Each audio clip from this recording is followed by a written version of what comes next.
Chicken ముక్క చూసారా ఎంత సాఫ్ట్గా ఉందో. ఏంది మొద్దు ప్రశాంతంగా పూలు కోసుకుంటున్నావు? మధ్యాహ్నం తినడానికి ఏంటి? తినడానికా? చికెన్ ఫ్రై చేసుకుందామా? Chicken fry? ఏ టైపు చికెన్ ఫ్రై? ఇప్పుడు టైం అలాగే ఎక్కువ లేదు కదా. చికెన్ ఫ్రై తొందరగా అయిపోవాలి, స్పైసీగా ఉండాలి, కొబ్బరి లాంటి మసాలాలు వాడకూడదు, క్విక్గా అయిపోయేలా ఉండాలి. అలాంటి చికెన్ ఫ్రై కావాలి. టేస్ట్ మాత్రం నెక్స్ట్ లెవెల్ ఉండాలి. సరే అయితే వెళ్ళి చికెన్ తీసుకొస్తా.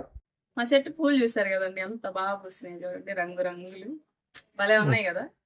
ఇవన్నీ కోసి ఫ్రిడ్జ్లో పెడతాను, మళ్ళీ రేపు మార్నింగ్ దేవుడికి. ఈ పొద్దున్నే ఇచ్చావు కదా, అందుకని ఇప్పుడు ఇంటికి రాగానే ఇలా కోసేసి కవర్లో పెట్టి ఫ్రిడ్జ్లో పెడతాం. 3-4 వెళ్ళి 5 పూజ చేస్తాడు, అందుకని ముందే కోసి పెడతా, ఎండిపోకుండా ఉంటాయని.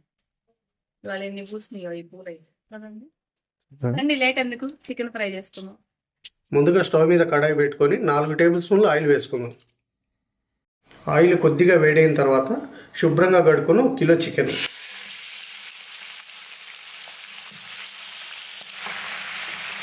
ఇప్పుడు స్టవ్ని మీడియం ఫ్లేమ్లో పెట్టి ఒకసారి కలిపి మూత పెట్టి 3 నిమిషాలు ఉడికించుకుందాం. 3 నిమిషాలు అయిపోయిందండి. ఇప్పుడు ఇందులో సన్నగా కట్ చేసిన 200 గ్రాముల ఉల్లిపాయ, ఇప్పుడు ఒకసారి కలిపేసి మళ్ళీ మూత పెట్టి స్టవ్ని మీడియం ఫ్లేమ్లోనే పెట్టుకొని 5 నిమిషాలు ఉడికించుకుందాం. మనకు ప్రత్యేకంగా వాటర్ అవసరం లేదండి, ఈ ఉల్లిపాయలు ఉన్న వాటర్తోనే చికెన్ ఉడికిపోతుంది. 5 నిమిషాలు అయిపోయిందండి. 1 టేబుల్ స్పూన్ తాజా అల్లం వెల్లుల్లి పేస్ట్, ఇలా మధ్య మధ్యలో కలుపుకుంటూ స్టవ్ని మీడియం ఫ్లేమ్లోనే ఉంచుకొని మరో 5 నిమిషాలు ఉడికించుకుందాం. ఈ చికెన్ ఉడికేలోపు మనం మసాలాని ప్రిపేర్ చేసుకుందాం. మనం మసాలాని ప్రిపేర్ చేసుకోవడానికి 1 టేబుల్ స్పూన్ శొంఠి, టేబుల్ స్పూన్ ధనియాలు, టీ స్పూన్ జీలకర్ర, 5 ఎండుమిర్చి, 1/2 టేబుల్ స్పూన్ మిరియాలు, 4 యాలకులు, 5 లవంగాలు, 1 ఇంచు చెక్క. ఇప్పుడు వీటిని స్టవ్ని లో ఫ్లేమ్లో పెట్టుకొని వేపుకుందాం. ఇలా వేపుకున్నాం కదా, ఇప్పుడు ఇందులో 1 టేబుల్ స్పూన్ కస్తూరి మెంతి కూడా వేసి స్టవ్ ఆఫ్ చేసుకుందాం. మనకు కళాయి వేడికే కస్తూరి మెంతి అనేది ఫ్రై అయిపోతుందండి. ఈ దినుసులు చల్లారిన తర్వాత మెత్తగా పొడి చేసుకుందాం. 5 నిమిషాలు ఇలా ఉడికించుకున్నాం కదా, ఇప్పుడు ఇందులో 1/2 టేబుల్ స్పూన్ పసుపు, టేబుల్ స్పూన్ ఉప్పు, 1 టేబుల్ స్పూన్ కారం. ఇప్పుడు ఒకసారి బాగా కలిపేసి స్టవ్ని లో ఫ్లేమ్లో పెట్టుకొని 2 నిమిషాలు ఫ్రై చేసుకుందాం.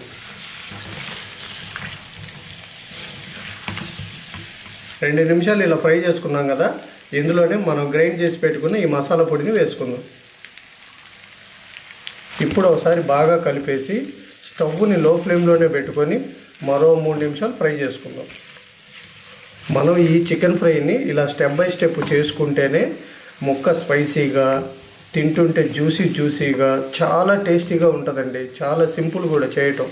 చూశారు కదా, చికెన్ ఫ్రై అయితే రెడీ అయిపోయిందండి. ఇప్పుడు కొత్తిమీర వేసుకొని స్టవ్ ఆఫ్ చేసి వేడిగా లాగించేద్దాం రండి. చూసారా, చుక్క నీళ్ళు లేకుండా చికెన్ ఫ్రై అయితే రెడీ అయిపోయింది. అబ్బా, వేడి చికెన్, వేడి రైస్ లాగించేద్దాం రండి. మధు, ఇదిగో చికెన్ ఫ్రై రెడీ అయింది. తిని ఎలా ఉందో చెప్పు ఎలా ఉందో. చికెన్ ఫ్రై అయితే చూస్తుంటేనే, మామూలుగా అయితే నేను చికెన్ తిననండి, కానీ మా అబ్బాయి వెయిట్ లాస్ అవ్వాలంటే చికెన్ తినాలని చెప్పాడు, అందుకని ఇవాళ చికెన్ తినాలని ఫిక్స్ అయ్యా.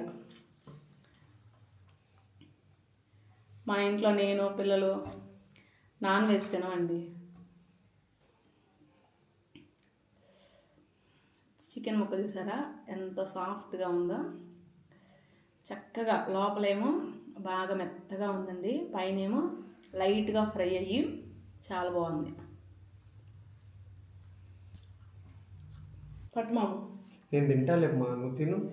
ఇద్దరు నువ్వు మళ్ళీ వీడియో ఎడిటింగ్ చేసుకోవాలి కదా, తిను, నేను తింటాలే. చికెన్ ఫ్రై అయితే చాలా టేస్టీగా ఉందండి. ముక్క మెత్తగా, పైన కొంచెం లైట్గా ఫ్రై అయ్యి, అసలు స్పైసీగా, మనం కొబ్బరి అవి ఏమి వేయకపోయినా కానీ రైస్లో చూసారా ఎంత చక్కగా కలుస్తుందో. నాకైతే చాలా బాగా నచ్చిందండి. ఆ శొంఠి వేసాం కదా, శొంఠి ఫ్లేవరు భలే ఉందండి చికెన్లో. నేను ఫస్ట్ టైం చూస్తున్నాను చికెన్లో శొంఠి వేసి చేయడం. మరి మీరు కూడా చెప్పు. నువ్వు మీరు కూడా నేను చేసిన పద్ధతిలో ఒకసారి చేసి అది ఎలా వచ్చిందో నా కామెంట్ సెక్షన్లో చెప్పండి. ఈ వీడియో కనుక మీకు నచ్చినట్లయితే ఒక లైక్ చేసి షేర్ చేసి మన ఛానల్ని సబ్స్క్రైబ్ చేసుకోండి. మళ్ళీ రేపు ఒక మంచి వీడియోతో మీ ముందుకు వస్తా. మావిడికి నచ్చినట్లే మీకు కూడా ఖచ్చితంగా నచ్చుతుందండి ఈ చికెన్ ఫ్రై. ఒకసారి ట్రై చేయండి, చాలా అంటే చాలా బాగుంటుంది. Thank you.